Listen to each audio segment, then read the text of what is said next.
Ulan sa Metro Manila, mainit naman daw ang panahon sa Cebu. Inikot ng mga otoridad ang dalawa sa pinakamalalaking sementeryo sa Cebu City.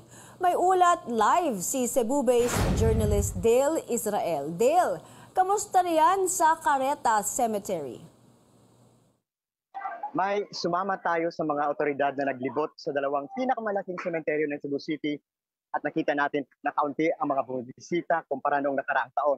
Ayon sa tagapagsalita ng Cebu City Police Office na si Lieutenant Colonel Janet Rafter, karamihan ay nakabisita na noong weekend. Ayon sa pulis, nasa 7,000 lang ang tao nitong umaga sa Careta at Calamba cemeteries.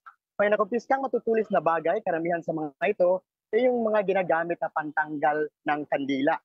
Matindi ang init sa Cebu City buong araw na marahil ay dahilan din kung konti lang ang mga tao.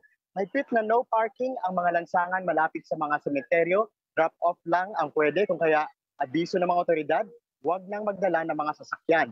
Pinaalalahanan din naman ng mga pulis na ang mga tao na bawal pa rin ang alak, matutulis na bagay at sound system.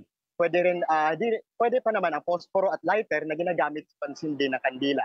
Noong nakalipas na taon, may mga 100,000 katao ang bumisita sa 21 na mga semeteryo sa Cebu City. Ang estimate ng pulisya, mas kaunti ngayong taon. Sa mga oras na ito, mabagal ang daloy ng trapiko sa Careta Cemetery at patuloy ang pagdating ng mga tao. Mapayapa naman ang paggunita ng mga Cebuano sa kalag-kalag o undas hanggang hating gabi lang ang bisita sa mga semeteryo dito sa Cebu City. Balik sa iyo, Mai.